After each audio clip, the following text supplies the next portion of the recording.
Hello, welcome to Locked On Sharks, the premier hockey podcast of your favorite team in the Bay Area. And today we have a special guest, Sie Morley of SB Nation's Fear the Fin, some website that some jabronis used to work at.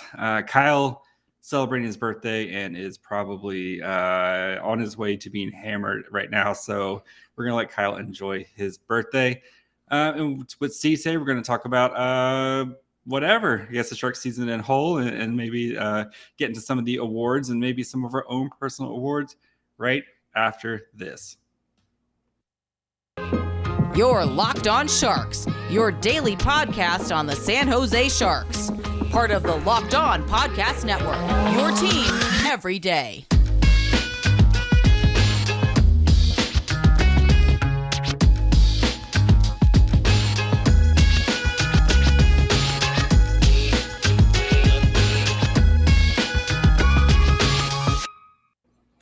I'm your host, JD Young. Like I said, Kyle is off celebrating his birthday. And with me, powerhouse broker, maker of stars, Sie Morley. Sie, how's it going? Good. I always love being on Locked On. Yes. I know we were talking about beforehand how you just, Kat, who worked for you there, she just got hired by the NHL. Shang, who worked for you, of course, he's, the predominant beat writer for the Sharks. And then you have us two idiot content boys who are the black mark on your resume. So how does it feel first, just making stars, making people's careers? How does that feel? You know what? It's my favorite part of my job. I say it all the time, but this industry, I feel like the kind of status quo is to step on other people on your way up and to really be kind of ruthless and self-serving, and that's just never been my bag. So yeah, especially getting to work with young writers and to see their style develop and them come into their own voice. I'm so passionate about writing itself that like that is a really cool part of my job too, to actually get to nurture the creative aspect of it, as well as like the personal aspect, and getting people a foot in the door it's just so cool. And I'm constantly amazed at the level of talent that I have worked with over the course of my career. Like, I can't believe it. And then, to think that Kyle and I were also there too at one point. Well, and to think where you started, you dragging your first you guys down. Oh, please. Your first interaction with me, reaching out to me versus where you're at now. It's just, I feel so proud to have played any part in it at all, to, even just be the person who said yes to you once is so cool for me. And getting to see your skills develop it's just phenomenal. Like, I'm a person who knows that like I'm never doing the kids thing. It's not my bag. But like I feel like almost that parental kind of thing. Like, you're all my kids and I'm just so proud of you. I love it. It's very secondhand, but it's still so cool for me. Yes. Kyle and I with our let's come up with dumb ideas in the Slack, and then let's do that, and then we're just gonna run with that, and then hey, what's going on here type of thing. But still I love working. it though. Here's the thing, you guys speak to the fans, and that is like, it's a skill that is, you can't really learn it. You've either got it or you don't, and you guys do. Like, you speak to a large segment of the fan base, and that is so cool. Well, enough about us and our how awesome we are, et cetera, et cetera. The content boys, the brand, hashtag the brand, et cetera, et cetera. But let's kind of talk about the Sharks as a whole this season. So, of course, they're not going to make the playoffs, and you can argue whether this year was a success or not. And I mean, let's start there. Do you think the Sharks year was a success in any way, shape, or form? I think, I was just looking over the team stats a little bit ago, and what actually sticks out to me that I think people haven't really considered is the fact that so few Sharks players played the majority of this season. Yeah, two of them are going to play the entire season. Yeah, and most likely, if you're looking at like missing more than 20 games, I've actually got this pulled up. Let me look. It's insane how many people have played. 8 players will have missed fewer than 20 games. That, and it, like, the players that they are, I mean, you've got Vlasic in there, Bonino, Barabanov, who he's fine, but like not like huge star names here. I mean, it's pretty much Timo Meier, Tomas Hertl, Brent Burns, Logan Couture, and that's it. That's your whole. Those are all 8 people who are missing fewer than 20 games.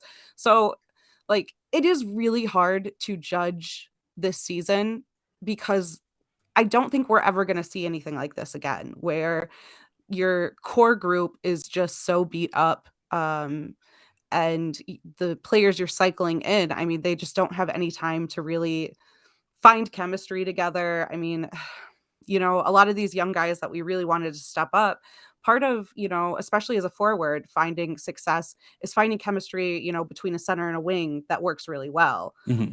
But those young guys, the way they've been cycled through the lineup, haven't gotten as much of a shot at that as we probably would have liked. So yeah, it's just a really hard season to make any kind of determination on. I think the good news is that being able to cycle through those young players like that, I think we kept a lot of them from hitting any kind of wall in terms of the last 2 seasons haven't been full seasons.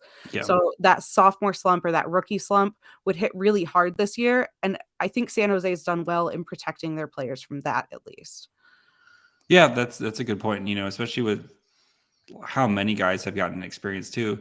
Kind of the bright side of that is like, hey, at least they're getting experience. They're playing meaningful minutes and stuff like that. Like your Scott Reedy's, and Scott Reedy jumped up from the Barracuda halfway through the season, and basically he's played every game since he's played. Or Weatherby, who making that transition from NCAA to pro hockey, and kind of letting these guys get that experience and development now, especially in a year that doesn't mean anything. And then when you're hopefully trying to make the playoffs next year, apparently, that experience is going to come in, and these guys are going to kind of have already gone through their rookie lumps, and you know what you're getting and out of these guys, and they're going to know their roles and stuff like that going forward too. So, yeah, I mean, I'm still kind of debating this question in my mind.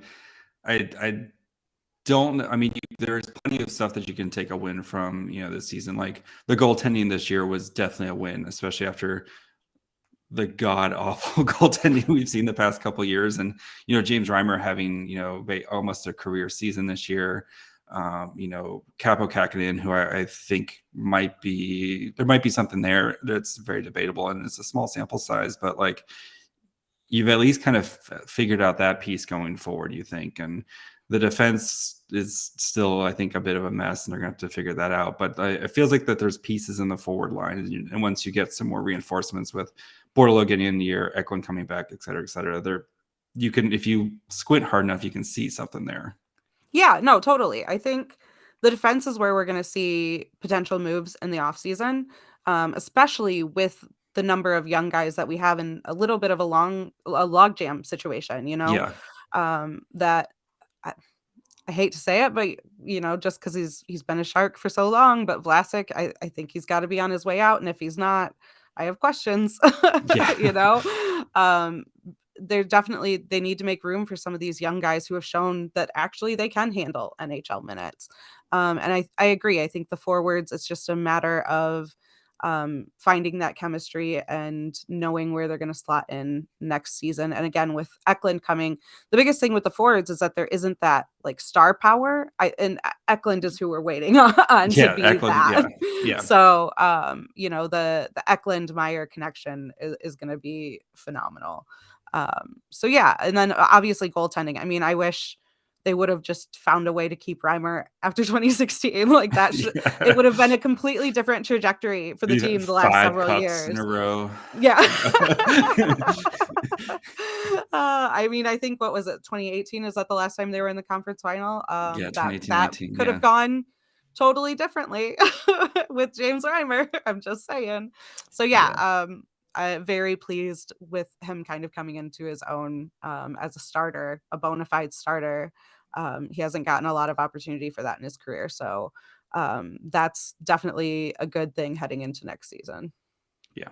All right. Before we continue, got to take a quick break and talk to you guys about our friends over at Shady Rays, a product I use literally every day. Shady Rays is an independent sunglasses company that gives you features of $200 sunglasses for a fraction of the price. That means polarized lenses, well-constructed durable frames, and premium high-end finishes. Also, something you don't want to find anywhere else is their insane protection program, which I've used. Shady Rays includes lost and broken protection on every pair. So if you're out at the lake this summer and you drop them in the lake, guess what? They'll send you a brand new pair if you lose them, no matter what happened. So give them a try. And if you don't love them, you'll pay nothing. It's as simple as that. Plus, 10 meals are donated to fight hunger in America when you shop with Shady Rays exclusively for our listeners. So head over to shadyrays.com. Use the code LOCKEDON to get 50% off 2 or more pairs of polarized sunglasses. That's code LOCKEDON for their best deal of the season. 50% off 2 or more pairs of Shady Rays sunglasses, backed by over 150,000 verified 5-star reviews. So, yeah, I mean, the Sharks do have some major questions going into the offseason, and there'll be plenty of time for that. But I guess we can kind of start our MVP. So this year, the Sharks, they gave Timo Meier the MVP. Do you agree? Is Timo Meier the MVP of the Sharks? I don't know who else it would be if it isn't Timo Meier. Yeah. I mean, obviously there's a case for Tomas Hertl. But James Reimer too. I think James. Oh well, Reimer yeah. He had a couple slumps this season, I think. Yeah, but he carried the Sharks through some miserable starting 13 games in a row when they couldn't score at all. Yeah. I mean, I've given it to Timo, but I'm just playing devil's advocate here. Yeah, no, I mean, there's obviously a case for Reimer, but it's one of those things where goaltending is always harder to make that comparison to forwards, just because like they do play the whole game. Yes. It is quite a different scenario and circumstance. But I guess my counterpoint to Reimer carrying them through times when the team wasn't scoring, if the team wasn't scoring, then that means Timo wasn't scoring, and Timo was not scoring very rarely. Yes. So, he pulled the team through. I mean, there was a ridiculous stat at some point midway through the season that it was like they'd only won a couple of games where it was like Timo, 2 games without Hertl or Timo scoring a point in those games. So exactly. Yeah. So yeah, this would be one of those heart discussions that would like drive people insane to try and choose between the two players. But yeah, I would go Meier. Yeah, I agree too. It's Meier, but I mean, power ranking, I'd probably go Meier, Hertl, Reimer, and then Brent Burns, who I think it's still insane. I was looking at his numbers, and we're gonna do a whole podcast on this, but like the way he's producing on a garbage team, and still at his age, it's comparable to, like, if you just look at production, it's comparable to guys like Ray Bork, Nicholas Lundstrom. He's like putting up the same numbers that they did at their age 36 seasons, and those are like 2 of the greatest of all times at their position. Again, he's not playing the same defense that they are, but it's just production wise, it's kind of insane what he's doing at his age, and he's been their most consistent defenseman. It's just, I don't know. I know it's fun to it's fun to pick on Burns, but yeah, it's still insane. That's always been the Brent Burns defense, right? It's like it doesn't matter how bad his underlying numbers are, even necessarily how bad his defensive play is, as long as the raw point totals are there. Like he's sticking around that. And I mean, he was second leading, or no? Let me look. I think he's 4th right now behind Couture, Hertl, and Meier. Yes, he is 4th. So, and he's only a point behind Couture. Like, I mean, yeah, dude's still racking up points like a monster. So I'm not going to complain about that. No. Who would you say is your most improved player for this season, coming in from last year into this year? Ooh, that is interesting. I would say Jacob Middleton, even though he's not on the Sharks anymore. Like, yeah, just dude worked. We wrote him off. He was like 9th on the defensive chart coming into this season. Kyle and I were like, whatever, Jake Middleton, and then he was, I mean, like very much just a fill-in on the bottom pairing guy, and worked his ass off this year and became, I wrote a little bit for Hockey Wilderness on what to expect out of Middleton, and I said that at the trade deadline, I don't think there was a better depth defender available. Like, it's one thing if you're looking for a top end guy, but if you're looking for like somebody who's going to fill in on your can wherever you need him in the defensive Yep. lineup and not necessarily be the star guy on the pairing. He's very good defensively, like actually quite impressed with him. But if we're talking about like, I don't know, I guess recent play versus like maybe the beginning of the season, I think Noah Gregor also has a case where he, over the course of the season, not necessarily maybe compared to last year, but definitely over the course of this season, he is starting to find his footing. Just wish he would have done it a little bit earlier. Well, if only Thomas Bordelot was here to save him earlier. Right. Yeah. Yeah. I'm. It's weird. I think I'm gonna go with Barabanov as mine, especially because again, before the season, Kyle and I were kind of like 9-game sample size, et cetera, and then going into the trade deadline, I was like they should trade Barabanov, and now I'm like I don't know how you don't re-sign Barabanov. I mean, you saw in the 4 games where he was injured recently, and that Hurdle Meyer line was just terrible without him, and then he's just kind of the straw that stirs that line for some reason, but. Yeah, I mean he's going to be he's a point away from hitting 40 for the season, and you basically you've got him for nothing, and now he's one of your most important players. It seems like, which is kind of crazy going into last year where nobody had ever even heard of him when he got traded. So yeah, that's another one of those situations where it's like chemistry between line mates. You can't necessarily account for that, and it's also one of those things that you don't want to necessarily rely on either.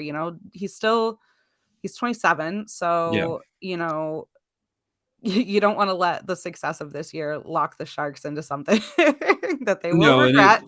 yeah. But I agree that that's going to be a line that I can't imagine they're going to look to break up anytime soon. Yeah, and Shang's been kind of reporting that it looks like they're only looking at like a 2 to 3 year deal, and the money might not be too bad right now. So yeah, I mean, I've done a 180 on Barabanov where it was like whatever, this guy's whatever, and then to like, wow, he's really good apparently. So I think it's his vision. That's what gets me every time. It's just how good his vision is. Before we finish up, gotta take a break. Talk about our favorite gamblers. BetOnline.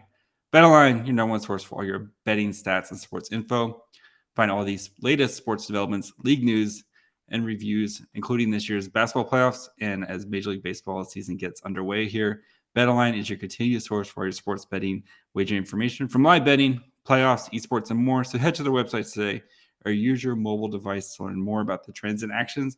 BetOnline, where the game starts. All right, Dahlin won Rookie of the Year, and this one I was trying to think who else I would pick, but nobody really came to mind. And I think it's because of the taste of like the back half of the season with Dahlin, where he came out of the gate super hot, but then he struggled. I think that shoulder injury really kind of messed him up for this year, and then shoulder injury, COVID, and then getting hit in the face with a puck. That seems like a back-to-back loss right there. So I'm hoping going into next year, he kind of refines his confidence, but I couldn't think of another rookie, even though the Sharks have played 1,000 rookies this year, another one who's kind of come to mind that I would pick instead of Dahlin. You? Yeah, no, I agree. I mean, the fact that he actually played like 60 games this season kind of surprises me because he had COVID twice, didn't he? I think he was on the COVID Protocols more than once. protocols or whatever, Yeah. and then he actually got it, and then And then he had his injury. And then the other thing too is that, he's been playing abroad, so his seasons have been shorter and coming back to North America after, I, there's just so much that goes into, how someone performs. And I think given all of the circumstances of this season for him, the fact that he still had, 22 points in 60 games is not bad. And yeah. looking at all of the other rookies, I mean, the only person that maybe I would make the argument for would be Weatherby. But even then, he spent half the season on the AHL. Exactly. So, I Maybe mean, he did like still hit 50 games with the yeah, Sharks. So like that's the other thing is that's that like most of the guys there, they're hovering around like, I don't know, between 20 and 30 games, whereas like you have Dahlin at 60. So like in terms of just NHL experience, he's Just kind of give it to leading the Scott pack in Reedy. that regard. Yeah. Give it to Scott Reedy. He's too handsome. Yeah. I love it. All right, here's a dumb one. Who has the best hair on the team now? Oh, But you know, the Carlson Ragnarok did give him special I powers was this year. literally just going to compare it to Ragnarok. Yes, Like, it is. It is the Thor cutting his hair off, ugh, and then he gets the big hammer. That is yes. definitely Carlson. Man, I don't know. I actually thought Middleton's whole look, like he had a very nice haircut, and then the mustache was so strong, like Mhm. that was like perfect. I don't know if you Um, saw our Locked On Wild host Seth. I actually photoshopped the Middleton mustache onto his picture, onto his like photo, and he actually has that as his like picture on his Twitter right now. I love that. That's Yes, phenomenal. but yeah, Yeah. I think Middleton was very underrated. I I also think think, I mean, Ferraro's, well, he just got the sides real short, didn't he? yeah, I don't love that. Weatherby's got a good haircut. I think he styles it quite well. yeah. I actually Noah Gregor too. I like his. He's got the kind of Yes, little yes, weight. yes, Yeah, yes. his is nice too. Scott Reedy, just everything that man He's does just is so handsome. he's so handsome. Yes. We've been saying that since he was drafted. It's like the one thing everyone knows about He's Scott so Reedy is handsome. just so handsome. Yeah, Shane has confirmed he is just as handsome in person as expected. So, I love it. uh, all right. Let's see some other double. Okay, who was your kind of I don't want to say let's call it most disappointing player this year, or the who let you down guy? Oh, interesting. I am very disappointed that Sasha hasn't gotten his first goal yet. That's Logan been Couture stole it. he did.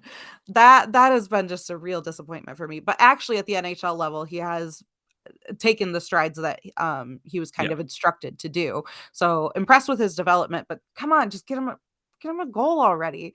Otherwise, honestly, Lane Pedersen, I not that I had high expectations, but I do think he takes a while to get used to things. yeah. Just kind of based on how his career progresses. It's like every time he takes the step to the next level, it's like initially he's underwhelming and then he kind of pops off.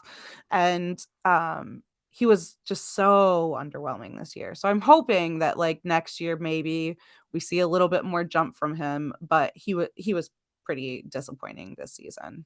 Yeah, he kind of has the Noah Gregor like from 2 years ago vibes where he's too good for the AHL, but he's that kind of classic tweener right now between them because yeah, he just dominated the AHL. I was watching a lot of Cuda games after Bordelot, and then with Gushin and Larac, I was watching a lot of Cuda Mhm. games there, and like easily one of the best players on the ice in the AHL. But then yeah, Totally. you get to the NHL and he looks like he's never played hockey before in his life, and that's we kind of I wonder if we're like with John Leonard too, where it's like it feels like it takes them a little bit to kind of get going, a couple games to get them, and we saw that with Leonard, where maybe the first 4 or 5 games that he played, it was like you forgot he was on the ice, and then it was like, oh yeah, there's John Leonard, oh there he is doing stuff like that. So, but Peterson did get a lot more run this year than that. So yeah, hopefully a good offseason for him, and they can, he can kind of figure out where his role in it, but definitely gonna have a lot more competition going into next year. My For sure. disappointing guy, I'm gonna go with Ferraro. I know Oh, that's I gonna saw hurt. your Ferraro take and I know. I know, but also So like Ferraro, I think he's one of those. If he was your second pair defenseman, perfectly fine. But I think he's miscast as like your first pair defenseman, and for some reason, whoever plays with Brent Burns is just looks terrible all the time because of Brent Burns freelancing. And it's not to say Ferrara's bad. I just think he's better. I don't think he's as good as people thinks he is, and I don't like his offense. His offense is just non-existent, and his defensively, he's just not as the same guy he was this year. And I know he dealt with injuries and stuff like that too. But like even before that is, and also when the beginning of the year when they were playing the Sharkhuda and he had to play 1,000 minutes a game, I just think he's miscast. And if the Sharks had somebody else who could play that top role and he could play that middle pairing, it'd probably be a lot better for him and everybody around. Yeah, I mean, I think in general, the Sharks have an overuse problem. Like, yeah, you don't say. Yeah. Oh my Brad gosh. Burns playing 35 minutes a game. Oh my gosh. Well, and even getting back to like what happened to Martin Jones and why his career went the way it did. Well, he played 3 seasons of 65, 60, and 65 games. Like that's gonna happen. Like people get worn down, and I think putting a lot of responsibility on Ferraro with then not having the depth to allow him to take a step back when he's starting to feel the effects of that. Yeah, that's definitely going to have an impact on players, and combined with his injury this season, like I can see all of the reasons why it is just disappointing that this year he kind of took a step back. Yeah, I mean, it's gonna be interesting with his contract this year how they play that, especially with so many questions to Mark about the GM and everything like that. So, but I mean, yeah, he's gonna get paid, but it's gonna be, again, the Sharks are gonna be kind of continue to be cap strapped. But yeah, that's another day. It's worth the topics right there. So last one, who do you think the Sharks keep out of the 3 goalies between Reimer, Capo, and Adin Hill? Way too early question this year, but yeah. I think Hill's got to be the one out the door. I mean, Reimer has been a bona fide starter this season and handled it quite well. You said bone. Okay, I thought Kyle wasn't here today. Yep. And the thing, like, even though Middleton was a pending RFA, right? He's not. Yeah. Yes. Like at the same time, like they would have been able to retain him quite cheaply, which would have been good for the organization, I think, long term. So when you put the trade in that perspective, that is actually something decent to give up in exchange for a goaltender who was expected to be Minnesota's like future goaltender. So I think that it's got to be Hill between his injuries this season, and then even though it was limited numbers, and then also in the circumstances with the Sharks being what they are this season, is what it is. But I do think that Hill of the 3 impressed the least this season. Yeah, I know it'll be interesting to see the route they take, because you feel like Reimer would get you the most if in that trade. I feel like Capo has the higher ceiling of the 3 of them. But Adin Hill, you've kind of paid the most for recently. So it's, I think if they go the Hill Capo, they're expecting to be bad next year again. If they go Reimer, whoever, they're expecting to try to contend. And it seems like they want to contend. So, I think that's like when it comes to goaltending, that's going to be their biggest conversation is, because the team has had like very uncertain goaltending the last 2 seasons. So I feel like going with Hill and Kakkonen as your tandem is kind of regressing in terms of that. You're getting back into uncertain goaltending versus Reimer, who is kind of a sure thing. Yeah. Don't quote me on that later if that's a bad take in a year. Reimer starts out the year just Martin Jones 2.0 next year. But see, you've done it all. Where can the people find you and your work? And what do you got? You have anything fun coming up next soon? I have some projects in mind for the summer. They're a little hush hush right now, but there might be something fun coming. We're wrapping up the top 25 under 25 on Fear the Fin, so you can find that on fearthefin.com. And then I'm on Twitter. William Eklund, number 1. Number 1 might surprise you, actually. But yeah, and then you can find me on Twitter at Now You See Me. Of course, you can find us on Twitter, Facebook, Instagram at Locked On Sharks. You can email us at lockedonsharks@gmail.com. Kyle hasn't checked in forever because Kyle's been doing Kyle things. You can listen to us Apple, Spotify, Odyssey, Megaphone, wherever you get music, podcast. You can listen to us there. You can, of course, subscribe to us on YouTube as we make our march to 1,000 subscribers. Once we get to 800, going to give away a Martin Jones bobblehead, guaranteed to get you a William Eklund pick next year. You can find me on Twitter at myfryhole. Kyle, go wish him a happy birthday, belated happy birthday. Is that Kyle Demetrius?